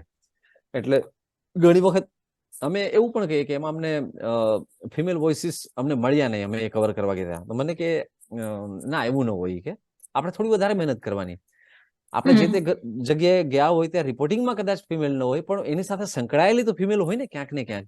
કારણ કે ફિમેલ જે છે એને આપણે એક વ્યક્તિ તરીકે જોવાની છે, એને માત્ર ફિમેલ તરીકે નથી જોવાની. અને જ્યારે તમે રિપોર્ટિંગ કરો તો એમાં દરેક વર્ગ જે એની સાથે સંકળાયેલો હોય એનું પ્રતિનિધિત્વ આવે એ ખૂબ જરૂરી છે. અને મહિલાનો વોઇસ તો ખાસ જરૂરી છે, એવું અમને બહુ ભારપૂર્વક, આગ્રહપૂર્વક કહેવામાં આવે છે. એટલે મને હવે એવી ટેવ પડી છે કે હું કોઈ પણ જગ્યાએ કોઈ પણ સ્ટોરી કરવા જાઉં તો એમાં હું તરત કોઈ નાનો ઇન્ટરવ્યુ લેવાનો હોય તો મહિલાનો ચોક્કસ લઈશ આમ. દાખલા તરીકે હું કોઈ પણ રાજકીય રેલીમાં ગયો તો ઘણા બધા પુરુષો ઉભા હોય અને માત્ર 2 કે 3 મહિલાઓ ઉભા હોય, તો હું સૌથી પહેલા મહિલાઓ પાસે જઈશ. બરાબર. હું કોઈ ફિલ્મ જે છે એનો રિવ્યુ લેવા જતો હોય લોકોની વચ્ચે, તો ફિલ્મનું જે ટોળું છૂટતું હોય તો એમાં પણ હું કોઈ મહિલા છે, કોઈ યુવતી છે, એની પાસે હું સૌથી પહેલા જઈશ આમ. એટલે કોઈ પણ બાબત હોય આમ. અને ખાસ કરીને કેટલીક બાબતો એવી હોય છે, દાખલા તરીકે આપણે મીઠાના ઘરમાં કામ કરતા લોકોની સ્ટોરી કરવા જઈએ તો ત્યાંની જે મહિલાઓનું જે દુઃખ, દર્દ અને સંવેદના હોય છે ને, એ પુરુષ કરતા ખૂબ વધારે હોય છે. કારણ કે એ મહિલા જે છે એ ઘર ચલાવતી હોય છે, એ ઘરમાં પીવાના પાણીની જે તકલીફ હોય છે એ કઈ રીતે લાવતી હોય છે, એ પુરુષ કરતા એ મહિલા વધારે સંઘર્ષમાંથી પસાર થતી હોય છે. એટલે એની સંવેદના રજૂ કરવી બહુ જરૂરી છે. એટલે હું હંમેશા એવો પ્રયાસ કરતો હોઉં છું કે આ હું કોઈ પણ બાબત છે એ મહિલાના પરિપ્રેક્ષ્યથી હું મૂકવાનો મેક્સિમમ પ્રયાસ કરું છું. એટલે એમાં દર વખતે હું સફળ થાઉં છું કે નહીં એ મને ખબર નથી, પરંતુ મારો પ્રયાસ હંમેશા એ હોય છે. કારણ કે હું વ્યક્તિગત એવું માનું છું કે કોઈ પણ સમસ્યા હોય છે એ પુરુષની કરતા એ સમસ્યા મહિલા વધારે ફેસ કરે છે, બરાબર. અને એ તમે સંવેદનાત્મક રીતે ન જુઓ તો એ આખું પાસું તમે ચૂકી જતા હો છો. એટલે હું પુરુષ છું એટલે મારી પણ કેટલીક મર્યાદાઓ છે. એટલે હું ઘણી વખત મારી અંદર મારા કેટલાક પુરુષ તરીકેના પૂર્વગ્રહ રહેલા હોય, પુરુષ તરીકેના સબકોન્શિયસ બાયસ રહેલા હોય. એટલે ઘણી વખત એ ન જોઈ શકતો હોય એવી કેટલીક મર્યાદા આવી જતી હોય. પરંતુ હંમેશા મારો પ્રયાસ એ રહેતો હોય છે કે હું મર્યાદાને વટી અને એ સંવેદના સુધી પહોંચવાનો પ્રયાસ કરું. અને ઘણી બધી બાબતોમાં હું સફળ રહેતો હોઉં છું. ક્યારેક હું રહી જતો હોઉં. દાખલા તરીકે મને યાદ છે કે હું કોઈ પૂરગ્રસ્ત વિસ્તારની મુલાકાતે ગયો હોઉં તો ત્યાં જુદી જુદી જગ્યાએ લોકોને મળું, એમની અડચણ હોય એ પૂછું આમ, બરાબર. પણ એક પુરુષ તરીકે ઘણી વખત હું એ બાબત ચૂકી જતો હોઉં છું કે ત્યાં કોઈ મહિલા જે છે એ મેન્સ્ટ્રુઅલ પીરિયડમાં હોય તો એમને એક જરૂરિયાત હોય છે કે એને સેનેટરી નેપકિન જરૂરી હોય છે. હવે આખું ગામ જયારે પૂરમાં તણાઈ ગયું હોય, ક્યાંય કોઈ કાપડ કે બીજી કોઈ વસ્તુ ન હોય, ત્યારે એની શું તકલીફ હોય છે એ ઘણી વખત હું પુરુષ તરીકે એ ન જોઈ શકતો હોય કે મને ખબર ન પડતી હોય. તો એ દ્રષ્ટિકોણ સુધી મારે પહોંચવાની મથામણ હોવી જોઈએ. એટલે મારો હંમેશા એ પ્રયાસ હોય છે કે એક નાની બાળકી જે છે, એક સ્પોર્ટ્સમાં એક પુરુષ છોકરો જે છે આગળ વધી રહ્યો હોય અને છોકરી જે આગળ વધી રહી હોય છે તો એ બંનેના અલગ અલગ સંઘર્ષ હોય છે. છોકરાના ઘણી વખત સંઘર્ષ એટલા હોતા જ નથી. એમ દાખલા તરીકે મેં મહાદેવપુરા કરીને ગામ છે રાણકી વાવ પાસે, ત્યાં ફૂટબોલ રમતી છોકરીઓ વિશે એક સ્ટોરી કરી હતી. મોટાભાગની ઠાકોર સમુદાયની છોકરી હતી અને ત્યાં ફૂટબોલના જે કોચ હતા એમણે મને કીધું કે અમારા ગામમાં મોટાભાગની છોકરીઓ 7 ધોરણ પછી આગળ ભણતી જ નથી, પરંતુ અમે સ્પોર્ટ્સ શરૂ કર્યું અહીં ફૂટબોલ રમવાનું અને છોકરીઓમાં ઇનામ મેળવતી થઈ. પછી એમના પરિવારો તૈયાર થયા કે વાહ, અમારી દીકરી અમારા ગામનું ગૌરવ વધાર્યું, અમારા પરિવારની ગૌરવ વધાર્યું, અમારા ખાનદાનની અંદર કોઈ મેડલ લઈને આવી હોય તો અમારી આ દીકરી છે. એટલે એમ કરતા કરતા એ લોકો એને આગળ ભણાવતા થયા અને છોકરીઓ કોલેજ સુધી ભણતી થઈ. એટલે તમે વિચારો કે એક કન્યાએ આગળ ભણવું હોય તો એમાં સ્પોર્ટ્સ કેટલી અગત્યની સંવેદનાનું કામ કરતી હોય છે, એ મને બોધપાઠ એ સ્ટોરીમાંથી મળ્યો. આમ એટલે આ બધી બાબતો મને બહુ સ્પર્શે છે, મને બહુ અસર કરી જાય છે. એટલે એ દ્રષ્ટિકોણ પણ પત્રકારત્વમાં મને શીખવા મળે છે. એટલે આ બધી સ્ટોરી કરું ને ત્યારે મારી અંદર જે સંવેદનાનું પાસું હોય એનો વધારે ઉઘાડ થાય, એ મદદરૂપ થાય છે. અને અલબત્ત બીબીસી નો પોતાનો એક દ્રષ્ટિકોણ રહેલો હોય છે કે મહિલાઓ આપણા કોઈ પણ રિપોર્ટની અંદર એક મુખરિત રીતે એક ચહેરો હોવો જોઈએ. એ બધી વસ્તુ મને બહુ મદદરૂપ થાય છે આ બધી બાબતોમાં. મેં કહ્યું તેમ પત્રકારત્વમાં નિડરતા એ એક મહત્વનું ની જરૂરિયાત છે. જર્નલિઝમ ઓફ કરેજ એનો શું આજે અસ્ત થઈ રહ્યો છે એવું તમને લાગે છે? શું દરેક પત્રકાર એના માથે એક લટકતી તલવાર અનુભવે છે? લટકતી તલવાર સરકારની જ હોય જરૂરી નથી, ક્યાં તો કોઈ તંત્રીની હોય, મેનેજમેન્ટની હોય, વાચકોની પણ હોઈ શકે. શું આવા સમયમાંથી પત્રકારો આજે પસાર થઈ રહ્યા છે? એટલે પત્રકારત્વ માટે પડકાર જે છે એ તો છે જ, બરાબર. એ તમે જે વાત કરી બરાબર છે, પરંતુ આની વચ્ચે પણ મેં એવું જોયું છે કે મિસાલપૂર્વકનું પત્રકારત્વ કરનારા લોકોની પણ બહુ નોંધપાત્ર સંખ્યા છે. એટલે આપણે જોયું કે જો રામનાથ ગોયંકા એવોર્ડમાં 1313 જેટલી એન્ટ્રી આવતી હોય અને એમાંથી બહુ મોટી રેસ લાગતી હોય સિલેક્ટ થવા માટે, તો પત્રકારત્વ ગુણવત્તાયુક્ત પત્રકારત્વ કરનારા લોકોની સંખ્યા પણ આ દેશમાં છે, દરેક ફિલ્ડમાં. પછી એ પ્રિન્ટ હોય, ઇલેક્ટ્રોનિક હોય, ડિજિટલ હોય. પરંતુ પત્રકારત્વ સામેના પડકારો તો ઉભા થઈ રહ્યા છે. હવે હું વ્યક્તિગત રીતે વાત કરું બીબીસીમાં, તો અમારે તો એકદમ કોઈ પણ બાયસ વગરનું પત્રકારત્વ કરવાનું હોય છે, અને એના અમારા માપદંડો, મૂલ્યો જે છે એ અમને સતત એના વિશે જાગૃત રાખવામાં આવે છે. બરાબર. અને બીજી વસ્તુ એ છે કે અમે જ્યારે ઇન્ટરવ્યુ કરવા જઈએ ત્યારે એવું અમારું કોઈ ઓલું હોતું નથી કે ભાઈ આ જ વ્યક્તિનો કરવો, આ વ્યક્તિનો ન કરવો. અમારે દરેક લોકોના ઇન્ટરવ્યુ કરવાના હોય છે, અને કોઈ પણ પૂર્વગ્રહ વગર કરવાના હોય છે. એટલે એ નિડરતા કે નિષ્પક્ષપણું અમારે ત્યાં તો બહુ સારી રીતે જળવાઈ રહેલું છે. અમારા એડિટર જે છે દીપક ચુડાસમા, એ પણ અમને આ બધી વસ્તુમાં ખૂબ મદદરૂપ થાય છે. અમારા જે ઓલ લેંગ્વેજ એડિટર છે રૂપા ઝા, એ પણ અમને સતત આ બાબતે જ્ઞાન, માર્ગદર્શન આપતા રહેતા હોય છે. અને અમે ઘણી વખત એવું હોય કે અમે ઇન્ટરવ્યુ કરવા જઈએ ત્યારે કેટલાક નેતાઓ કે કેટલાક વ્યક્તિ એમ કહેતા હોય કે તમારો સવાલ શું છે એ પહેલા અમને કહી દો. તો અમારો એક એવો નિયમ છે કે સવાલ પહેલેથી નથી કહી દેવાના હોતા. હા, એટલે એક બે ઇન્ટરવ્યુમાં મારે એવું થયું કે બે મોટા નેતાઓનો ઇન્ટરવ્યુ કરવા ગયો તો એને મને કીધું કે તમે સવાલ શું છે એ કહી દો. એટલે મેં કીધું ના, અમારો એવો નિયમ છે કે અમે સવાલ પહેલેથી ન કહીએ. બરાબર. અમે કયા કયા મુદ્દા ઉપર વાતચીત કરવાના છે તમે કહેતા હતા, એક બે મુદ્દા છે એના ઉપર કે મને કે ના ના તમે સવાલ કહો તો વધારે સારું. મેં કીધું ના, અમે સવાલ નહીં કહીએ. પણ મેં કીધું હું એ વાતનું રિસ્પેક્ટ છે અમારે ત્યાં કે તમે કોઈ પણ સવાલનો જવાબ ન હોય તો તમે નો કમેન્ટ્સ કહી શકો.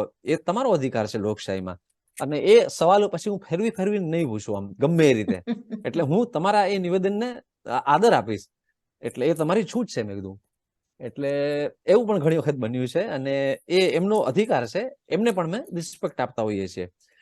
પણ રહી વાત કે તમે જેમ કહ્યું એમ કે ઘણી વખત આપણને માત્ર પેલું જ નહીં, આમ કેટલી વખત આપણે એવું હોય કે આ ઓડિયન્સમાં જે છે હું આ સવાલ પૂછીશ તો આ આંદોલન ચાલી રહ્યું છે તો આ વર્ગ નારાજ થઈ, તો પરંતુ એની એક સતર્કતા તો રાખવી પડે છે બોલતી વખતે. કે ઘણી વખત આપણે લાઈવમાં બોલતા હોઈએ છીએ તો આપણાથી એવી કોઈ વસ્તુ બોલાઈ ન જાય કે કોઈ અણછાજતો શબ્દ બોલાઈ ન જાય, કેટલીક જગ્યાએ આપણી જીભ લપસી ન જાય, ઉતાવળમાં આપણે એવું કંઈક બોલી ન દઈએ કે જેથી કોઈ એક વર્ગ નારાજ ન થઈ જાય. એ ધ્યાન રાખવું બહુ જરૂરી હોય છે. એટલે એ બાબતે હું હંમેશા સતર્ક હોઉં છું. બાકી બીજો કોઈ ડર કે એવું કંઈ હોતું નથી. અને પેલું તાર સપ્તક વાળું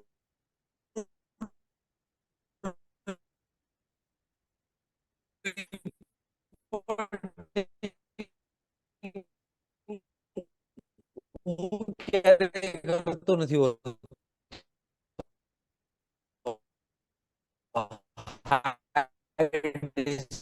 રિપોર્ટિંગ કે જુઓ જોઈ લ્યો અમે ગામમાં પહોંચી ગયા છે ને અમે હમણાં આ જશું ને, એને તમે સરળ રીતે સરસ રીતે આંખના જવાબ આપતા હોય છે. અને એનો જવાબ ના હોય ત્યારે પ્રેમપૂર્વક ના પાડી દેતા હોય છે. અને એ જવાબ તમારા સવાલનો જવાબ આપવામાં ઘણી અંશે સફળ રહ્યો હોય. અને ન રહ્યો હોય તો તમે કહો તો હું હજી વધારે આગળ જવાબ આપું. ના ના, બરાબર છે તમારી વાત. તમારો અવાજ થોડો વચ્ચે અવાજ અને પિક્ચર કપાતા હતા, પણ ધેટ્સ ઓકે. હા, ધેટ્સ ઓકે. થોડું વચ્ચે મને લાગે છે નેટવર્ક જતું રહ્યું હતું. વાંધો નહીં, આપણે વાત આગળ કરીએ. તો લોકશાહીમાં પત્રકારત્વને ચોથો સ્તંભ કહેવાયો છે લોકશાહીનો. અને જ્યારે રાષ્ટ્ર અમુક ક્યાં તો કટોકટીઓમાંથી પસાર થતું હોય, યુદ્ધનો સમય હોય કે પછી હમણાં ભારતમાં ચૂંટણીઓ આવી રહી છે ત્યારે એવો સમય હોય, ત્યારે મીડિયાની એક ચોક્કસ ભૂમિકા છે. પત્રકારત્વ એ માત્ર એક વ્યવસાય નથી, પણ એનું એક ઉત્તરદાયિત્વ છે. રાષ્ટ્રના શિક્ષણમાં પણ એનું એક ઉત્તરદાયિત્વ છે. હવે ચૂંટણીના બ્યુગલો વાગે છે, ચૂંટણી પંચ મીડિયા માટે આચાર સંહિતા લાગુ કરશે. આવા સમયમાં તમે પત્રકારત્વની ભૂમિકા શું જુઓ છો? તમારી પોતાની ભૂમિકા કઈ રીતે અદા કરશો? એટલે મેં છે ને 2003 થી લઈને અંદાજે અત્યાર સુધીની લોકસભાની ઘણી બધી ચૂંટણી કવર કરી છે. ગુજરાત વિધાનસભાની કરી છે, મહારાષ્ટ્ર વિધાનસભાની કરી છે. એટલે ચૂંટણીનો જે તબક્કો હોય છે કોઈ પણ પત્રકારત્વ માટે બહુ અગત્યનો હોય છે, એની કરિયર માટે પણ. અને એનો ઉત્સાહ પણ હોય છે. હું વ્યક્તિગત રીતે કહું તો મને હંમેશા ચૂંટણીનું કવરેજ છે ને હંમેશા બહુ ગમતું હોય છે. હું અત્યારે પણ આ ચૂંટણીના કવરેજમાં છું, એની વચ્ચે સમય કાઢીને આપણે આ વાતચીત કરી રહ્યા છે. હું અત્યારે હમણાં સાબરકાંઠા હતો, પછી રાજકોટ હતો અને હવે જુનાગઢ તરફ જવાનો છું. બરાબર. એટલે ચૂંટણીનું કવરેજ જે છે એ વ્યક્તિગત રીતે કહું તો મને હંમેશા બહુ ગમતું હોય છે. મને આ એમાં સતત એક જિલ્લામાંથી બીજા જિલ્લામાં, બીજામાંથી ત્રીજા જિલ્લામાં જવું, લોકોને મળવું, લોકોને વિવિધ વિસ્તારોની સમસ્યાઓ જાણવી, સમજવી બહુ ગમતી હોય છે. અને એ પ્રિન્ટમાં એનું કવરેજ અલગ રીતે હોય છે, એની મજા હોય છે, ઇલેક્ટ્રોનિકમાં અલગ હોય છે, ડિજિટલમાં અલગ હોય છે. એટલે ત્રણેયની મજા હોય છે અને એ ત્રણેય મજા મેં સમયાંતરે લીધી છે. બીજું કે ચૂંટણીના જે વિધાનસભા હોય છે તો એના પ્રશ્નો અલગ હોય છે, લોકસભા હોય છે તો એના પ્રશ્નો થોડા બહોળા હોય છે. એટલે એની પણ અલગ અલગ પ્રકારની વિશેષતા અને મર્યાદા હોય છે. એટલે એને પણ હું માનતો હોઉં છું. ચૂંટણીનું પત્રકાર તો આપણે કરતા હોઈએ ત્યારે ખાસ બાબતો ધ્યાન રાખવી પડે કે આપણે કોઈ પક્ષને લગતા સવાલ પૂછતા હોય અને આચારસંહિતા લાગુ પડી ગઈ હોય તો આપણે ધ્યાન રાખવું પડે. અને એટલે તમે જેમ કહ્યું એમ કે એ બધી નાની નાની બાબતો જે છે એ આપણે શરૂઆતના વર્ષોમાં હોઈએ તો ખૂબ ધ્યાન રાખવું પડતું હોય છે. અને ચૂંટણીના પત્રકારોમાં મને હંમેશા એમ લાગે છે કે આપણે ત્યાં મને એક વસ્તુ બહુ મિસિંગ લાગે છે પત્રકારત્વમાં, કે જ્યારે પત્રકારો સવાલ પૂછતા હોય છે ત્યારે તમે ફલાણી પાર્ટીમાંથી કૂદીને હવે ઢીકણી પાર્ટીમાં આવ્યા, બરાબર, તમને શું, તમારું શું કેવું છે, તમે તો આ પ્રકારની બાબતો હતી, તે પ્રકારની બાબતો હતી. આમાં અલ્ટિમેટલી જે જાહેર હિતના, જાહેર જીવનના જે પ્રશ્નો હોય છે ને, જેમ કે પાણીની સમસ્યા હોય છે, ટ્રાન્સપોર્ટેશનની સમસ્યા હોય છે, દવાખાનાની સમસ્યા હોય છે, ઘણી વખત એ બધા આ બધા મૂળભૂત પ્રશ્નો છે જે કોઈ પણ ઉમેદવારને પૂછાવા જોઈએ. એ નથી પૂછાતા હોતા અને પક્ષાપક્ષીના રાજકારણ વિશે પૂછાતા હોય છે. તમને શું લાગે છે અત્યારે કોંગ્રેસ કે ભાજપ આ વિસ્તારમાં કાઠું કાઢી રહી છે, આ વિસ્તારમાં નબળી પડી રહી છે, તો તમે આ જ્ઞાતિમાંથી છો તો તમને ફલાણી જ્ઞાતિના મત મળશે કે કેમ, તમે એ મતદારોને રીઝવવા શું કરશો? અલબત્ત આ પ્રશ્નો પણ હોવા જ જોઈએ, પણ આના કરતા પણ વધારે અગત્યના પ્રશ્નો છે એ જે સામાન્ય નાગરિકો અને જે પેલું ગાંધીજીએ કીધું હતું ને, પેલું તાવીજામ, કે એકદમ સાવ ખૂણામાં બેઠેલો કોઈ ગરીબ વ્યક્તિ છે અથવા તો એને શું મદદ મળવી જોઈએ, એના દ્રષ્ટિકોણથી તમારે વિચારવું જોઈએ કોઈ પણ બાબતો. તો એ સવાલો ક્યાંક પૂછાતા હોય છે, ક્યાંક નથી પૂછાતા હોતા. એટલે મને એમ લાગે છે કે એ વસ્તુ થોડી મિસિંગ લાગે કે આપણે કોઈ પણ ફિલ્ડનું રિપોર્ટિંગ કરીએ, અને ખાસ કરીને ચૂંટણીનું ક્ષેત્ર હોય ત્યારે કોઈ પણ નેતાઓ અને ઉમેદવારોને એ પ્રશ્ન પૂછવા વધારે જરૂરી છે કે જે જાહેર હિતના હોય, બરાબર. અને ઘણી વખત એ પ્રશ્ન પૂછાતા હોય તો બહુ એમાં અભ્યાસનો થોડો અભાવ હોય છે. તમારા વિસ્તારમાં પાણીની સમસ્યા છે તો તમે ઉકેલવા માટે શું કરશો? એના કરતા તમે પહેલેથી એવો ચાર્ટ કે અભ્યાસ કરીને ગયા હોય કે તમારા વિસ્તારમાં પાણીની સમસ્યા છે તો કયા કયા વિસ્તારમાં છે, કયા કઈ બહેનોને તકલીફ પડી રહી છે, એ કેટલે દૂર સુધી જાય છે, એ સમસ્યા કેટલી જૂની છે, બરાબર, એ કેટલા વર્ષથી ઉકેલાઈ નથી, અથવા તો એ ઉકેલવા માટે સરકારે આ પગલા લીધા તો એ શા માટે સફળ નથી થયા. આ બધી વસ્તુ રિસર્ચ કરીને જાઓ તો એના બહુ સરસ જવાબ તમને મળી શકે. અને ઉમેદવારને એ જવાબ, એની પાસે જવાબ નથી તો જે મતદારો છે એને પણ ખબર પડે કે મારે કયો ઉમેદવાર જે છે એ પસંદ કરવો, બરાબર, એના જવાબમાંથી આપણને ખબર પડે. એટલે એ અભ્યાસ કરવો બહુ જરૂરી છે. પરંતુ આપણે ત્યાં ઘણી વખત એવું હોય છે કે મીડિયામાં સતત એકથી બીજી જગ્યાએથી ત્રીજી જગ્યાએ દોડાદોડ હોય છે. એમાં પત્રકાર જે છે એ અભ્યાસ કરવાનું કાં તો ચૂકી જતા હોય છે, કાં તો એને સમય નથી મળતો હોતો. પરંતુ એના માટેની પૂરતી તૈયારી કરવી જોઈએ. વ્યક્તિગત કિસ્સામાં કહું તો મને તો એટલી મોકળાશ મળે છે અને એ મોકળાશ હું મેળવી પણ લેતો હોઉં છું. આની પહેલા બીજા મીડિયામાં કામ કરતો હતો ત્યારે પણ એક ચોક્કસ અભ્યાસ કરીને જ જતો, એ વગર હું આગળ જતો જ નહીં. હું જે માણસનો ઇન્ટરવ્યુ મેં 2 વખત લીધો હોય એનો મારે ત્રીજી વખત ઇન્ટરવ્યુ લેવા જવાનો હોય તો પણ હું હંમેશા સવાલ તૈયાર કરીને જાઉં છું, નોટ્સ તૈયાર કરીને જાઉં છું.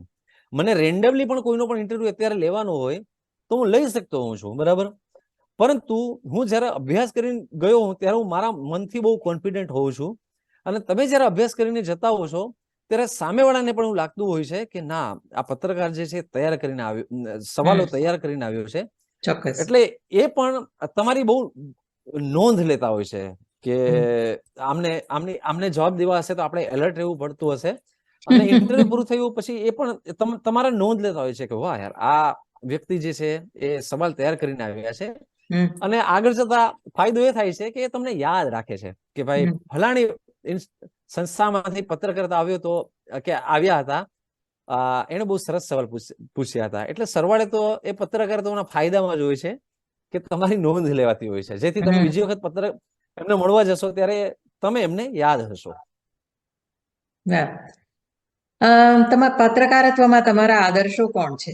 ભૂતકાળના પત્રકારો કે વર્તમાન પત્રકારત્વ ક્ષેત્રે, ભારતમાં, ગુજરાતમાં કે ભારતની બહાર? તમે કોને એક આદર્શ તરીકે જુઓ છો, કોને આદર પાત્ર ગણો છો? એક તો મને પ્રભાસ જોશી, જે હિન્દી પત્રકારત્વના પુરોધા હતા, એમનું પત્રકારત્વ મને ખૂબ ગમતું હતું. અને આ સિવાય મેં કાંતિ ભટ્ટ નું પત્રકારત્વ મેગેઝિનમાં ખૂબ બધું વાંચ્યું છે. રમેશ ઓઝા છે ગુજરાતીમાં, એમનું પત્રકારત્વ મને બહુ પસંદ છે, કારણ કે એમણે આંદોલનમાં પણ ભાગ લીધો હતો. એ આંદોલનમાં પણ સક્રિય રીતે જોડાયેલા હતા અને પછી પત્રકારત્વમાં જોડાયેલા હતા. એટલે એમના પત્રકારત્વમાં એક જબરદસ્ત ટચ હોય છે. એટલે એ મને ગમે છે. અને એમનું વાંચન પણ ખૂબ વિશાળ છે, એમનો અનુભવ પણ એટલો જ ઊંડો છે. પછી વાસુદેવ મહેતા મને વાંચવા એટલા નથી મળ્યા, પણ જે થોડા ઘણા વાંચવા મળ્યા છે એ મને બહુ ગમ્યા છે. એમનું પત્રકારત્વ ગમે છે. પછી નગીનદાસ સંઘવીનો હું નિયમિત વાંચતો, એ મને વાંચવા ગમે છે. અને ઉર્વિશ કોઠારી, એમને હું નિયમિત વાંચું છું. અને પત્રકારત્વમાં જયારે નવો શો આવતો હતો ત્યારે જય વસાવડાનું હું નિયમિત વાંચતો હતો. એટલે એમને વાંચવા ગમતા હતા. અત્યારે જે લોકો પત્રકારત્વ કરે છે એમાંથી મને દેવાંશી જોશી જે છે, જમાવટ કરીને પત્રકાર હોય છે, એમનું યુટ્યુબ ચેનલ છે, એ કરે છે, એ બહુ આશાસ્પદ છે. એટલે એ જોવાની મજા આવે છે. કેટલાક લોકો ચેનલમાંથી અલગ પડીને પોતાનું પત્રકારત્વ શરૂ કર્યું છે, ઘણા મિત્રોએ. એ પણ હું જોતો હોઉં છું, નિહાળતો હોઉં છું. અને બાકી મને એટલે એવા ખાસા બધા લોકો છે. એટલે અત્યારે મને જેટલા યાદ આવ્યા એના મેં નામ લીધા કે આ લોકોને હું વાંચતો હોઉં છું અને એમાંથી હું ધીમે ધીમે કેળવાતો હોઉં છું. દિગંત ઓઝાને મેં પત્રકારત્વ કરતા જોયા છે, અને કઈ રીતે દોડવાનું હોય, કઈ રીતે અપડેટેડ રહેવાનું હોય છે, એ મને દિગંત ઓઝા પાસે જાણવા મળ્યું. પ્રકાશ નશા, એમનો શબ્દ ભંડોળ, એમનું જે વાકચાતુર્ય હોય છે લેખનની અંદર, એમાંથી મને જોવા મળ્યું છે. મધુરાયની લેખન શૈલી મને બહુ ગમે છે. મધુરાય એ સક્રિય પત્રકારત્વ તો નથી કર્યું, પરંતુ હું જયારે રિપોર્ટ લખતો હોઉં છું ત્યારે મને કેટલાક અવનવા શબ્દ પ્રયોગ કરવા ગમતા હોય તો એમાં મને મધુરાય મને બહુ મદદ, એમની શૈલી મને બહુ ગમે છે. આ ઉપરાંત સ્વામી આનંદ જે છે, એમની શૈલી મને બહુ પસંદ પડે છે. એટલે હું જેમ ગમતો હોઉં છું કે તમારે ખૂબ બધું વાંચવાનું હોય, ત્યારે તમે નવલકથા કે વાર્તાઓ વાંચતા હોય કે નિબંધો વાંચતા હોય ને, તો એ બધી વસ્તુઓ છે ને તમારા પત્રકારત્વનો રિપોર્ટ કઈ રીતે એકદમ લાઈવ થાય, જીવંત થાય, કે જયારે વાંચતો હોય ત્યારે એની સામે એક દ્રશ્ય ખડું થાય. એ તમે જો ફિક્શન વાંચતા હો તો એ પત્રકારત્વના રિપોર્ટ કરવામાં તમને બહુ મદદરૂપ થતું હોય છે. તેજસ વૈદ્ય એટલે એક જીવન રસથી ભરપૂર માણસ. તમે પત્રકારત્વ કરતા કરતા દુનિયાની કડવી બાજુઓ ના પરિચયમાં કદાચ વધારે આવતા હશો. દુનિયાનું નબળું જોવાનું ઘણું આવતું હશે. તેમ છતાંય એક પોઝિટિવ એટીટ્યુડ, એ આજીવન રસ કઈ રીતે જળવાઈ રહે છે? હા, એટલે મારો છે ને મૂળભૂત જે રસ છે ને એ જીવન છે. મૂળભૂત રસનો વિષય છે જીવન છે. આમ એટલે હું અહીંયા મારા ગામમાં છું, બરાબર? તો હું જયારે બી સોમનાથ આવું ત્યારે હંમેશા સવારે અને સાંજે હું દરિયે ટહેલવા જાઉં. આ મારો નિત્યક્રમ. એટલે પછી હું પત્રકારત્વમાં હોઉં ત્યારે પણ મને કેટલાક બાળકો ત્યાં આસપાસમાં હોય તો મને એને રમાડવા ગમે, હું ગમે એટલી વ્યસ્તતાની અંદર પણ. એટલે મૂળભૂત બાબત જે છે ને એ મને જીવન ક્યાંથી પણ સ્પર્શતું હોય ને એ જાણવામાં મને બહુ કુતૂહલ અને ઉત્કંઠા. એટલે મારું મૂળભૂત રસ જે છે એ જીવનને સ્પર્શતી બાબતો છે. પત્રકારત્વ એના પછી આવે, સેકન્ડરી આવે, અથવા તો એમાં વણાઈ જતું હોય એ રીતે. અને પત્રકારત્વ એમાં બહુ મદદરૂપ થતું હોય છે. વિવિધ પ્રકારના જીવનને જોવા, જાણવામાં. એટલે એ રીતે એ મને મદદરૂપ થતું હોય છે. એટલે મને કોઈ પણ સામાન્ય માણસ હોય, કોઈ પણ મહાન વ્યક્તિત્વ હોય, એના જીવનમાં શું ચહેલ પહેલ છે, એ જીવનને કઈ રીતે જુએ છે, માણે છે, એ મને જાણવું પહેલેથી ગમતું હોય છે. હું પત્રકારત્વમાં નહોતો આવ્યો એ પહેલા પણ. એટલે મેં વિનોબા ભાવે ખૂબ વાંચ્યા, મેં સ્વામી આનંદ વાંચ્યા, મેં ગાંધીજીના વિવિધ પુસ્તકો વાંચ્યા, ઓશો રજનીશને મેં વાંચ્યા. આ બધી બાબતોને લીધે છે ને મારા જીવન જે છે, જે કૃષ્ણમૂર્તિ છે, આ બધાની બાબતોને લીધે છે ને મને અલ્ટિમેટલી આપણા જીવનનો મુખ્ય ઉદ્દેશ શું એ જાણવામાં હંમેશા મને એક કુતૂહલ રહ્યું હોય છે. એટલે એને લીધે મને પત્રકારત્વમાં ગયો તો મારી સામે જીવાતી જિંદગીઓ જે છે એ બિલકુલ તમારી સામે હોય પત્રકારત્વના વ્યવસાયમાં. એટલે એ અલ્ટિમેટલી માણસના જીવનનો ઉદ્દેશ શું છે એ જાણવાનો મારો હંમેશા એક બહુ મોટી ભૂખ રહી છે, અને સતત ચાલતી ભૂખ છે આમ. એટલે હું વિવિધ પ્રકારના જીવનને જોઉં છું, એમાંથી મને ક્યારેક ક્યારેક જવાબ મળતા હોય છે, થોડા જવાબ મળતા હોય છે, બરાબર. પરંતુ હજી મને એનો કોઈ પૂરો જવાબ નથી મળ્યો, અને ખબર નહીં મળશે કે કેમ. પરંતુ એ સફર જે છે એ બહુ રસપ્રદ છે આમ. કે ઘણી વખત એવું હોય છે કે લોકો આટલા સંઘર્ષમાં પણ કેટલી ખુશીથી જીવતા હોય છે, આટલી અડચણોમાં પણ એ લોકો કઈ રીતે ટકી ગયા હોય છે, બરાબર. અને આપણે નાની નાની બાબતોમાં ફરિયાદ કરતા હોય છે કે ઓહો યાર, આજ લાઈટ જતી રહી, ઓહો આજે આ વસ્તુ ન મળી રહી. એટલે આપણને એવી બાબતોની ફરિયાદ કરવાનો કોઈ અધિકાર નથી. એ આપણને એમના જીવન જોઈએ ત્યારે આપણને આત્મસાત થતું હોય છે. એટલે એ જે મૂળભૂત બાબત જે છે મારી આ છે કે અલ્ટિમેટલી જીવન જે શું છે, બરાબર, એનો ઉદ્દેશ શું છે, આપણે ક્યાં જવાનું હોય છે. અને હું આ જે જીવનનો ઉદ્દેશ જાણવાનો જે પ્રયાસ કરતો હોઉં છું, એમાં મને વિવિધ જીવન જાણવા મળતા હોય છે. એ મને ખૂબ અચંબો પમાડતા હોય છે, મને મારા કુતૂહલને સંતોષતા હોય છે. અને આ દરમિયાન હું મારા પત્રકારત્વ થકી એમને ક્યાંક મદદરૂપ થયો હોઉં, બરાબર. આપણે એવી કોઈ મદદ કરી જ નથી દેતા. એટલે હું એવા કોઈ વહેમમાં રહેતો જ નથી કે પત્રકારત્વ એટલે એ મારો ધર્મ છે કે એ દુનિયા બદલી દેશે કે, બરાબર. ઘણા બધા પત્રકારો એવું કરી શકતા હોય છે, પરંતુ મને એવું નથી લાગતું કે હું એવો કોઈ મોટો બદલાવ લાવી રહ્યો છું. એટલે એમાં જો ક્યાંક નાનો મોટો બદલાવ લાવતો હોય, એમને કોઈક જગ્યાએ ક્યાંક મદદ થઈ શકતો હું, તો એનો મને બહુ બહુ મોટો આનંદ છે.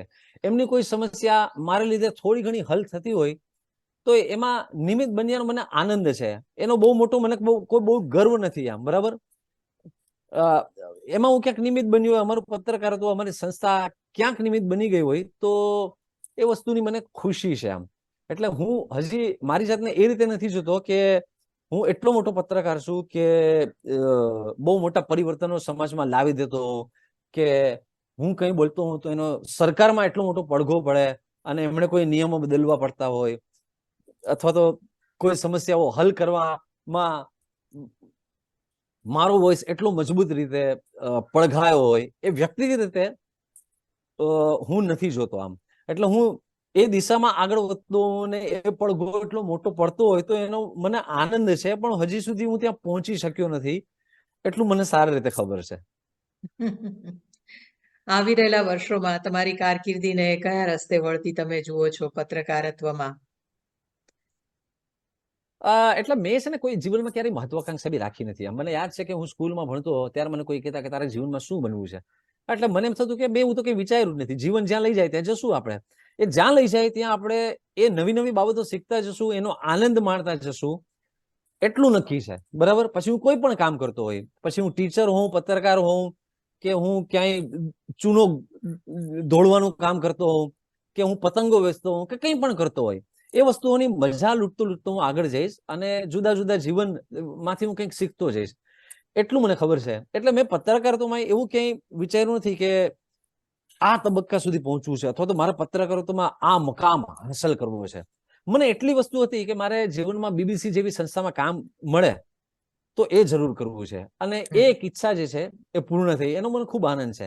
આવી જ રીતે એક રામનાથ ગોયંકા એવોર્ડ માટે હતું કે જીવનમાં આપણે પત્રકારત્વ કરતા હોઈએ તો આવો એકાદ એવોર્ડ મળી જાય તો આપણે આપણા સંતાનોને કહી શકશું કે ભાઈ તમારા બાપાએ જો આટલું તો કર્યું જ છે એમના પ્રોફેશનમાં, અને એવોર્ડ પણ મળી ગયો છે. એટલે જીવનના જે બે મકામ હતા કે બીબીસી જેવી પ્રતિષ્ઠિત સંસ્થામાં કામ કરવા મળે અને રામનાથ ગોયંકા એવોર્ડ મળે, અને મારી આની પહેલાની પાછલી સંસ્થાઓ એના પ્રત્યે પણ મને ભરપૂર આદર છે. પછી ઇલેક્ટ્રોનિક ચેનલ હોય, છાપા હોય, મેં સંદેશમાં કામ કર્યું, અભિયાનમાં કામ કર્યું, TV9માં કામ કર્યું, મિડ ડેમાં કામ કર્યું. આ બધા અનુભવ પણ એકદમ લાજવાબ રહ્યા. અને હું જે કેળવાયો એમાં આ બધી સંસ્થાઓ, એના તંત્રીઓ, એનો જે સ્ટાફ છે, એના વિવિધ પ્રકારના લોકો છે, એને બહુ મોટો રોલ ભજવ્યો. મારી કારકિર્દીની શરૂઆત મેં BBC થી કરી હોય અને 15-20 વર્ષ માત્ર મેં ત્યાં જ કાઢી રાખ્યા વિતાવ્યા હોય, એના કરતા હું જુદી જુદી સંસ્થામાં ગળાતો, ચડાતો, કેળવાતો, ઘડાતો BBC માં પહોંચ્યો અને BBC માંથી નવું મળ્યું. આમાં હું જે સમૃદ્ધ થયો એ વધારે સમૃદ્ધ થયો છું. એટલે જેમ વિવિધ પ્રકારના લોકોને મળીએ એમ વિવિધ સંસ્થામાં કામ કરીએ તો આપણે વધારે સારી રીતે કેળવાતા હોઈએ છીએ. એટલે એમાં મારી પત્રકારોની વિવિધ સંસ્થાઓએ મને બહુ મદદરૂપ થઈ, ઘણી બધી વસ્તુઓ શીખવામાં અને ઘણી બધી વસ્તુઓ જાણવા, સમજવામાં. એટલે એમનો પણ હું એટલો જ આભાર પ્રગટ કરું છું. વાહ. તેજસભાઈ, તમારી કારકિર્દી માટે તમને શુભેચ્છા પાઠવું છું. આ જ રીતે તમારી કારકિર્દીમાંથી તમને સંતોષ અને આનંદ મળતો રહે, અને સાથે સાથે તમે દેશનું પણ જે ભલું થાય પત્રકારત્વ દ્વારા તે કરતા રહો એવી શુભકામના કરું છું. ફરીથી એવોર્ડ માટે તમને અભિનંદન આપું છું. આજે આ વાર્તાલાપ કર્યો, તમારા કારકિર્દીના, તમારા કામના દિવસોએ મારા માટે આટલો સમય કાઢ્યો તે માટે ખૂબ આભાર પણ માનું છું. નમસ્તે અને આવજો. ખૂબ થેન્ક યુ વેરી મચ. તમે મને આને પાત્ર ગણ્યો એ માટે. અને તમારી ભાષા બહુ સરસ છે. એટલે હું આમ નિરંતર જે સાંભળું છું એમાંથી હું એ જ ગ્રહણ કરું છું કે આટલો સરસ ઢાળમાં, આટલી સરસ રીતે હું ગુજરાતી મતલબ તમારે જેટલું બોલી શકું કે આટલી સરસ ધારા પ્રવાહ સાથે, તો આને વાત કરવાની ખૂબ મજા આવી. પ્રશ્નો પણ સરસ તમે પૂછ્યા. મને આશા છે કે હું ઘણા બધા સવાલોના જવાબો સારી રીતે આપી શક્યો હોઈશ. કેટલીક જગ્યાએ કોઈ ક્યાંક જવાબ જે છે એ યોગ્ય રીતે તમારી ઈચ્છા, અપેક્ષા અનુસાર ના આપી શક્યો હોય તો દરગુજર કરશો. થેન્ક યુ, આભાર, શુક્રિયા. તમારી વિનમ્રતાને વંદન કરું છું. અને તમને કદાચ ઇન્ટરવ્યુ લેવાની ટેવ વધારે છે, ઇન્ટરવ્યુ આપવાની ટેવના અવસરો ઓછા આવતા હશે, પણ આજે તમે ખૂબ સારો ઇન્ટરવ્યુ આપ્યો તે માટે અભિનંદન પણ આપું છું. વાત કરવાની મને પણ એટલી જ મજા આવી.